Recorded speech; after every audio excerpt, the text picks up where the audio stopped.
전 세계 코로나 확산이 심상치 않습니다.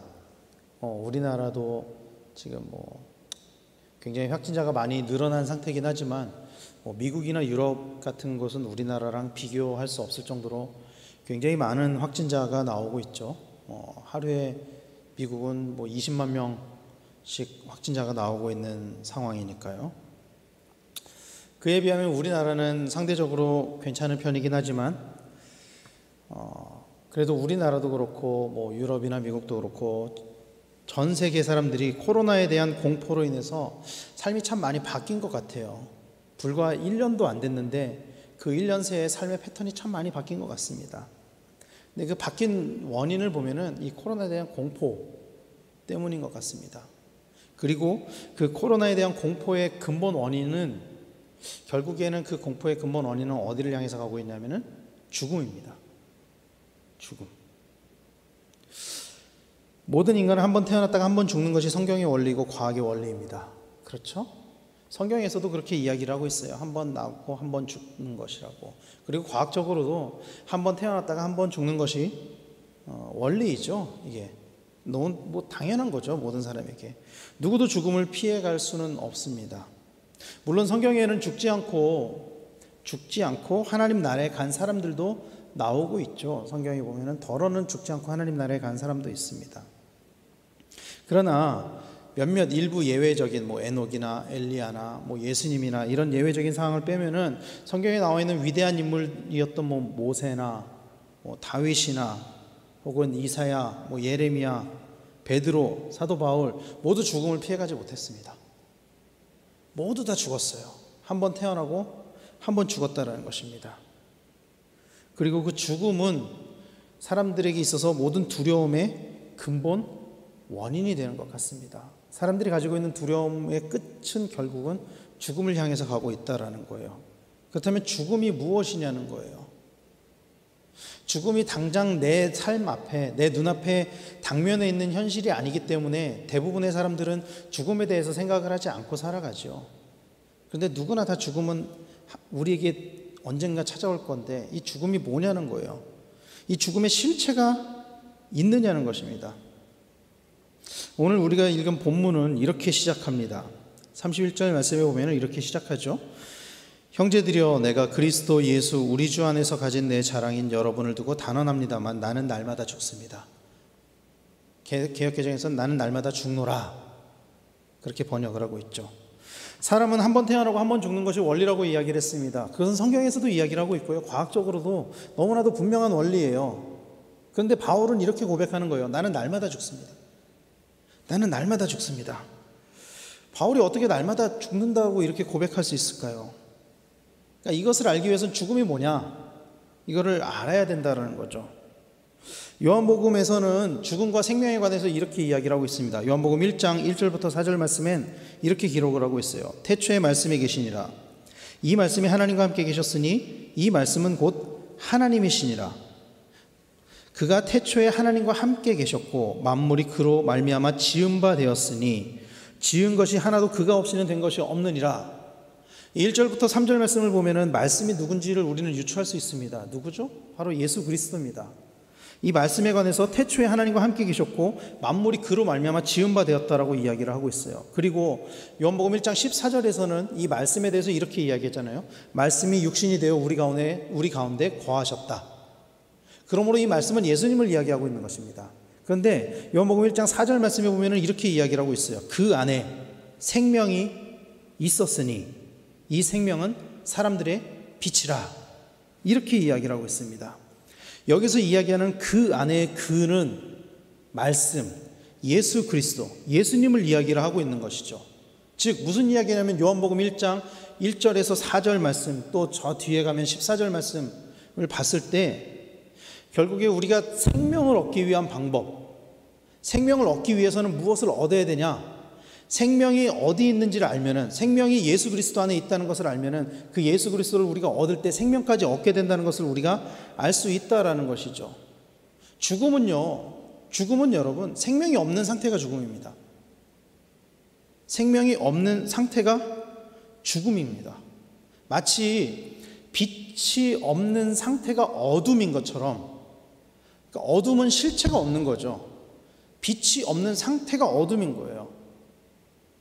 마찬가지로 죽음은 생명이 없는 상태가 죽음인 것입니다.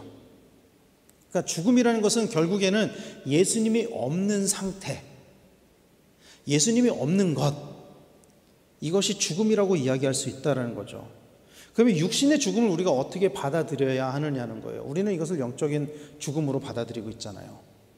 육신의 죽음에 대해서 어떻게 받아들여야 하느냐는 것이죠. 두 가지의 가정을 한번 해보겠습니다. 예수님이 있다면과 예수님이 없다면의 가정입니다. 예수님이 만약에 있다면은, 우리가 믿는 것처럼 예수님이 진짜로 있다면은, 성경에 있는 모든 말씀이 진리라면, 사실이라면, 죽음의 시간은, 그러니까 죽음이라는 것에 머무르는 그 시간은 아주 찰나의 시간밖에 되지 않습니다. 아예 없어요. 이 우리의 육신의 생명이 끝나는 순간 우리가 영원한 하나님 나라, 하나님과 함께 거하기 때문에 없다라는 거예요. 영생을 얻었기 때문에 죽음은 없어요. 반대로 만약에 예수님이 없다면, 성경에 나와 있는 것이 다 거짓이라면, 그때도 죽음은 없습니다. 죽음은 무로 돌아가는 거라고 이야기하잖아요. 예수님을 모르는 사람들이. 없다라는 거예요. 존재 자체가 없다라는 거예요. 그러므로 죽음은 실체가 없습니다. 죽음이라는 것은 그 자체가 있는 것이 아니라 생명이 없는 상태, 생명이 없는 것을 우리는 죽음이라고 이야기할 수 있다는 거예요. 반대로 우리가 생명을 가지고 있는 것, 그것이 우리가 죽음에서 벗어나는 것이죠. 예수 그리스도를 가지고 있는 것. 근데 바울은 오늘 이 고린도전서 말씀에서 이렇게 고백을 하잖아요. 나는 날마다 죽노라. 죽음 자체는 실체가 없는 것임에도 불구하고 바울은 이렇게 이야기를 하고 있어요. 나는 날마다 죽노라. 바울이 이야기하는 죽음은 무엇이냐는 것이죠. 갈라디아서에서 바울은 자신의 죽음에 대해서 이렇게 이야기를 하고 있습니다. 갈라디아서 2장 20절 말씀에 내가 그리스도와 함께 십자가에 못 박혔나니 그런즉 이제는 내가 사는 것이 아니요. 내가 사는 것이 아니요. 오직 내 안에 그리스도께서 사시는 것이라. 이제 내가 육체 가운데 사는 것은 나를 사랑하사 나를 위하여 자기 자신을 버리신 하나님의 아들을 믿는 믿음 안에서 사는 것이라. 바울은 이렇게 고백을 하고 있어요. 바울이 이야기하는 죽음은, 그러므로 바울이 나는 날마다 죽노라라고 했던 그 죽음의 정의는 내가 사는 것이 아닌 것, 내 안에 그리스도가 사시게 하는 것. 그렇기 때문에 날마다 죽을 수 있다라고 이야기를 할 수 있는 거예요, 바울은. 사랑하는 성도 여러분, 진정한 죽음은 실체가 없습니다. 진정한 죽음은 없습니다. 우리가 생각하는 죽음은요, 다 죽음을 두려워하지만, 그 죽는 순간을 두려워하지만 이것은 정말 아주 짧은 찰나의 순간에 지나갈 뿐이에요. 그리고 죽음이 반복될 수 있는 것은 부활이 있기 때문입니다.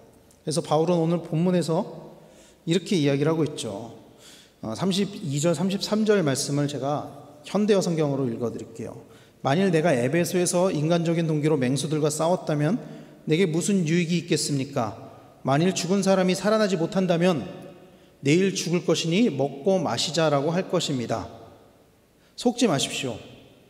나쁜 친구들이 좋은 습관을 망쳐버립니다. 부활이 없다면, 다시 살아날 수가 없다면, 우리의 삶 가운데 예수님과 항상 거할 수 있는 그런 거듭남이 우리의 삶 가운데 없다면, 그래서 성경에 나와 있는 모든 이야기가 거짓이라면, 만약에 우리는 이 땅에서의 삶을 아무렇게나 살아도 될 것입니다. 우리의 만족과 우리의 쾌락을 위해서 살아도 될 것입니다. 죽음 이후에 아무것도 없다면, 정말로 죽음이 끝이라면 우리는 이 땅에서의 삶을 아무렇게나 살아도 될 것입니다. 그러나 부활이 있고 죽음 이후에 무엇인가가 있다면 오늘 우리의 삶의 의미를 어디에서 찾을 수 있을까요? 많은 사람들이 사실 삶의 의미를 찾지 못한 채 살아가고, 때로는 삶의 의미를 찾지 못해서 스스로 죽기도 하죠. 오늘 말씀에서는 우리가 어떻게 살아야 되느냐에 대한 해답을 이렇게 이야기를 하고 있어요. 34절 말씀입니다. 이렇게 이야기를 해요. 정신을 똑바로 차리고 죄를 짓지 마십시오. 이렇게 이야기를 합니다. 정신을 똑바로 차리고 죄를 짓지 마십시오. 하나님을 알지 못하는 사람들이 있으므로 여러분을 부끄럽게 하기 위하여 내가 이런 말을 합니다. 바울은 마지막으로 이렇게 권면하는 거예요. 정신을 똑바로 차리고 죄를 짓지 마십시오. 당시 고린도 교회는 바울이 고린도 교회에 편지를 쓴 거잖아요. 이 고린도 전후서는 바울이 고린도 교회에 편지를 쓴 동기가 여러 가지가 있지만 그 중에 하나는 교회 분열의 영이 있었기 때문입니다. 고린도전서 1장에 나오는 나는 게바파, 아볼로파, 바울파, 그리스도파 이렇게 나눠진 것들에 대해서 또 당시 고린도 교회에 만연했던 음란의 영에 대한 그런 죄악의 문제들 그런 것들 때문에 고린도 교회에 편지를 쓴 거잖아요. 바울은 그런 교회 생활에 있어서 고린도 교회 교인들에게 이렇게 권면하는 거예요. 정신을 똑바로 차리십시오. 정신을 똑바로 차리십시오. 그리고 죄를 짓지 마십시오. 라고 권면하고 있는 거예요. 그리고 그들이 그렇게 죄 가운데 살아가는 이유, 교회 분열이 있는 이유, 또 많은 죄악 가운데 살아가는 이유에 대해서 이렇게 이야기를 하고 있는 거예요. 하나님을 알지 못하는 사람들이 있으므로, 하나님을 알지 못하기 때문에 라고 이야기를 하고 있는 것입니다. 사랑하는 성도 여러분, 교회를 다님에도 하나님을 알지 못하는 사람들이 있습니다. 이 오늘 우리가 읽은 본문도 바울이 예수님을 모르는 사람들, 예수님을 믿지 않는 사람들에게 전도를 하는 게 아니고 이 본문도 고린도 교회 성도들에게 보낸 편지예요. 그들에게도 이렇게 이야기를 하는 거예요. 하나님을 알지 못하는 사람들이 있습니다. 교회를 다님에도 하나님을 알지 못하는 사람들이 있어요. 여러분, 몸은 교회 다니지만 아직 하나님을 알지 못하는 사람들도 있습니다. 성경에서 안다라는 것의 의미는 우리가 너무나도 많이 들으셨겠지만 안다라는 것의 의미는 지식과 정보를 아는 것을 이야기하는 것이 아니잖아요. 안다는 것은 내가 직접 경험하고 내가 직접 체험한 것을 안다라고 이야기를 하는 것이거든요. 사무엘상에 보면 재미있는 이야기가 나와요. 구약 시대에 기름 부음을 받은 세 부류의 사람이 있습니다. 어떤 부류의 사람이냐면 왕과 제사장과 선지자입니다. 근데 그 중에 왕과 제사장은요, 세습직이에요. 그러니까 자기 아들들한테 계속 물려주는 거예요. 그리고 선지자는 세습직이 아니죠. 이 제사장은, 특히 제사장은 세습직이었기 때문에 제사장은 오직 레위 지파에서만 대를 이어서 제사장 업무를 봤었는데, 이 사무엘서에 보면은 이제 그 사무엘의 어린 시절에 제사장의 이름이 나옵니다. 그 제사장의 이름이 뭐냐면 엘리예요. 엘리라는 사람이 제사장이었습니다. 근데 이 엘리에게는 두 명의 아들이 있었습니다. 그 두 명의 아들이 홈니와 비느하스입니다. 그 두 사람에 대해서 성경은 뭐라고 이야기를 하고 있냐면은 이렇게 이야기를 하고 있어요. 사무엘상 2장 12절에 이렇게 이야기합니다. 엘리의 아들들은 행실이 나빠 여호와를 알지 못하더라. 이렇게 이야기를 하고 있어요.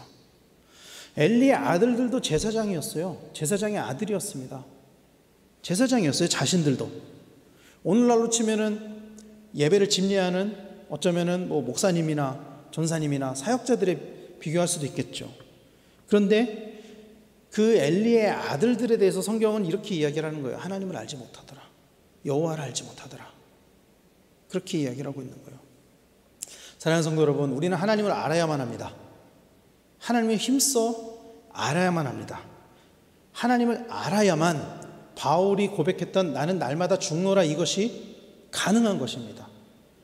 주님을 날마다 우리의 삶 가운데 경험해야만 내가 죽고 내 안에 그리스도가 사는 것이 가능한 것입니다. 우리는 하나님을 힘써 알아야만 합니다. 그래야만 정말로 우리는 죽음을 극복할 수 있습니다. 이 죽음을 극복해야만 날마다 죽을 수 있다라는 사실을 믿으시길 바랍니다. 그리고 그런 날마다의 죽음이 우리의 삶을 죽이고 우리 안에 그리스도가 살게 하는 그 진정한 생명을 가진 자로서의 삶이 우리를 하나님 나라의 백성으로 만들어준다는 것을 믿으시기를 바랍니다. 많은 순교자들의 고백은 이것이었습니다. 나는 날마다 죽노라. 나는 날마다 죽노라. 이 고백이 오늘 우리의 고백이 되기를 간절히 소망합니다. 날마다 하나님을 경험하고 날마다 하나님을 알아가고 그 하나님과 동행하며 죽음을 두려워하지 않고 오히려 그 죽음을 뛰어넘은 자의 삶을 살아가는 우리 모두가 되기를 간절히 축원합니다. 코로나로 인해서 많은 사람들이 위축되어 있습니다. 두렵죠. 감염되는 것도 두렵고 감염된 사람들이 또 날마다 계속 많이 죽잖아요. 두렵죠.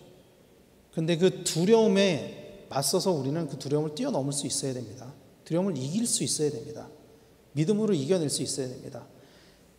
방역을 무시하고 막 살자라는 이야기가 아니고 두려움보다는 우리에게 더 중요한 가치가 하나님 나라고 그 가치가 믿음이고 가치가 예수님과 함께 거하는 삶, 이것이 우리의 삶의 우선순위가 되고 그것이 우리의 삶의 가치가 되기를 소망합니다. 그래서 날마다 하나님과 동행하고 하나님과 동행함으로 그 죽음조차도 두려워하지 않고 정말로 그것을 이겨내는 그리스도인, 그래서 날마다 하나님 나라를 누리는, 날마다 생명을 누리는 그리스도인 우리 모두가 되기를 예수님의 이름으로 간절히 축원합니다. 기도하겠습니다.